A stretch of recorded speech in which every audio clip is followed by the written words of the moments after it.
Logan, quarterback Chris Parson out of the 2023 class. He's a hard commit, and he's out of Tennessee, which I guess the one thing that I think of when I see a Florida State program that's been struggling, and then they get a pretty nice quarterback commit, a top 20 player at his position out of another state, I'm still thinking they got to keep recruiting him to keep him in the fold. Yep. Now, this is definitely a stuck down commit to Florida State. And, I know Florida State fans have heard this a lot, so they won't believe me. And that's, some will believe, some won't. But, luckily we've been able to grow a good relationship with him and his family. And, he does a monthly piece with us and a diary. And he's been great. And James got to meet him too in person and was attending the NIL panel that James and his team put together. And, he had a great visit. He was here. He spent a lot of time with Tokars. He actually got to see him coaching in person, which was huge for him. He said that he wanted to be more hands-on and get to see that. And we got to see Parson over there just kind of stuck by Tokars and the rest of the quarterbacks wherever they were going on the practice field. And that was just a big thing for him. He wanted to see how Tokars coached because they are building a really good relationship. He had a really good relationship with Kenny Dillingham too. Now he's over there at Oregon, but everything's great. The relationship is growing and getting stronger with Tokars, but he needed to see in person on how the coaching was and how he was going to be hands-on with AJ Duffy, freshman quarterback, because he told us that's how it's going to be for him whenever he arrives in January. So Parson, really good visit. He's after a variety of recruits too. That's something that every time he comes into town, he's trying to get hands-on and talk to a few recruits and do his thing, because from what he said in an interview that we put an article out this morning, he said that Coach Atkins, Coach Johnson, Norvell, they told him that this is his class and they want him to build it, to help the staff. If there's someone that they're going after, get in their ear too as much as you can, build those relationships too. But he mentioned a few names like Keon Brown, Santana Fleming, who's a big wide receiver target, Tommy Kinsler, Lucas Simmons. There's a variety of other guys. Hakeem Williams, too, was also mentioned that Florida State is really after. Darren Lawrence also. So Parsons doing a lot of off-the-field stuff and trying to get this class going. Definitely he wants some targets at wide receiver, and it's not going to take too much of talking. If you look at Chris Parson, his highlights, what he's been able to do against some good competition up in Tennessee and a big season ahead for him. This is, in my opinion, a top 10 quarterback in the class. And so I think Parson, great visit, good stuff. He plans on being back here for the spring game. And that's when Florida State is expected to have another, probably the most talent that they had like this last weekend will be at the spring game. And so Parson will probably try to get in and do some work. The last spring game went great. They had a lot of players in town and, opened up some eyes to some big talent that ended up Florida State was able to put a lot of these guys, put themselves in the top 3, the top 2 one-on-one battles with some of the big programs like Alabama, Ohio State, all of Clemson, some of the big dogs right now. Florida State did a really good job at first impressions with that last spring game. They're trying to do this again next month. So great visit for Parson. Man, he's I was thoroughly impressed by the young man. Just the way he handles himself. So quick housekeeping note. I get it. Fans short for fanatical, but you got to remember that these guys are 17 and 19 years old, man. Like you gotta stall them out. My joke that I always tell people is I went on 5 official visits and I committed 5 times because it's just difficult. They do a really good job of selling you on the school and what the school could do for you, but there is.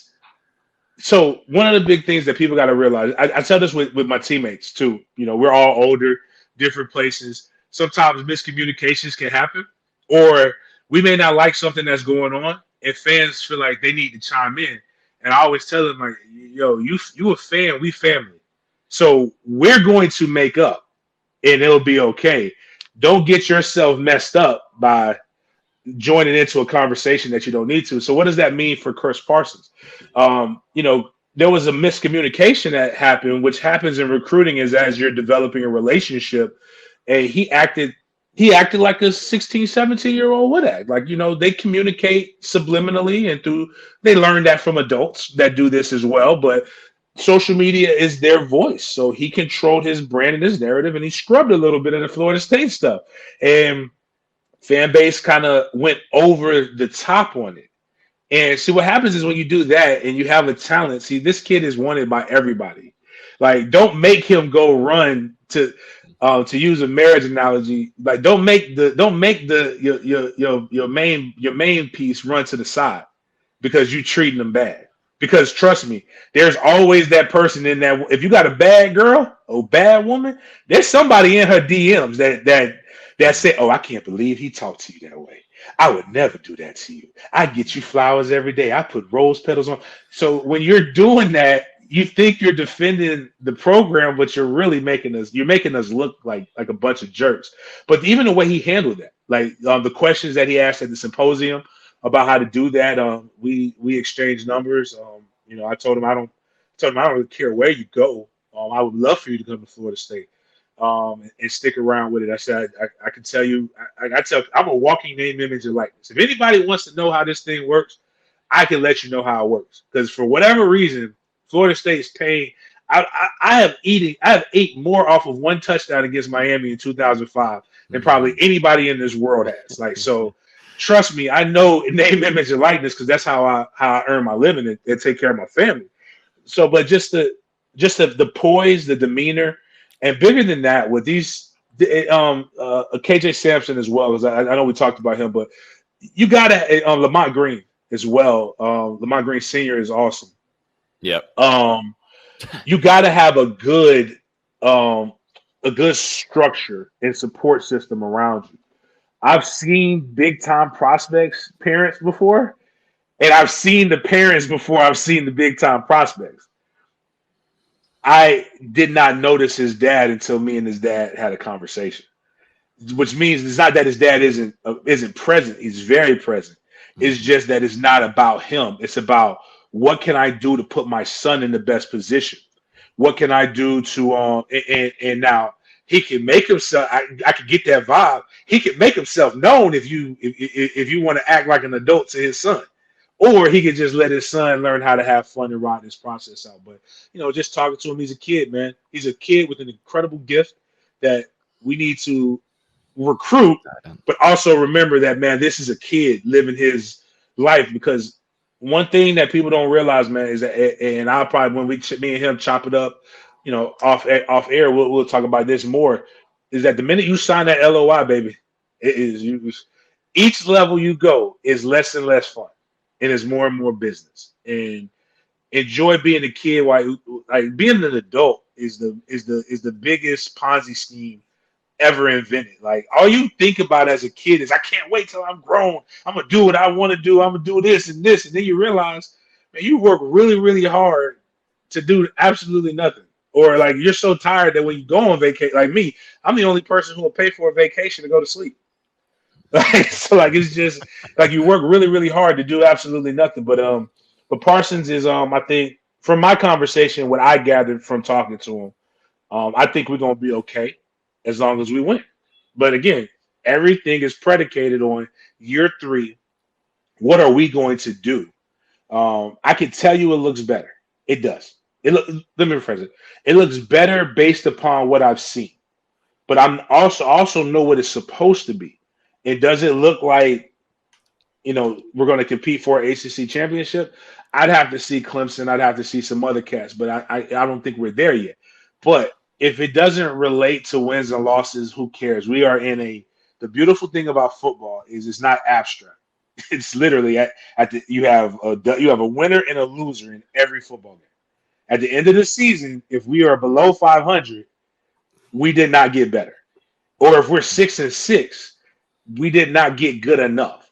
You need to be in that 8-win category or more in order to truly be back. And we've already given up the cushion that we had.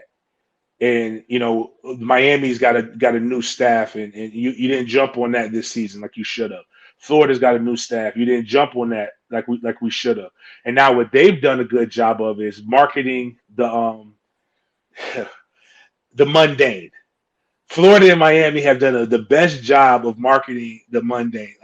What I want fans of Florida State to do, and I know the rivals listen to this too, go look at every Power 5 school and look at their and look at that. You go to Seminoles.com, you can see all the sports, click on football, and you'll see everybody who's hired on football. Then I want you to write 1, 2, 3, 4, 5, 6, 7, 8, 9, 10. 1, 2, write it down. Then I want you to go to Gators, and I want you to write. I want you to count how many people they actually have. Then I want you to go to Miami, count how. You know what you're gonna find very similar?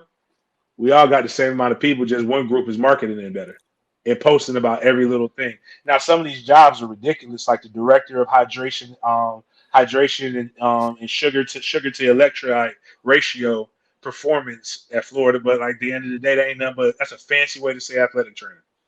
Like, so I mean, but again, they're doing that. We're doing a good job. We just got to finally win.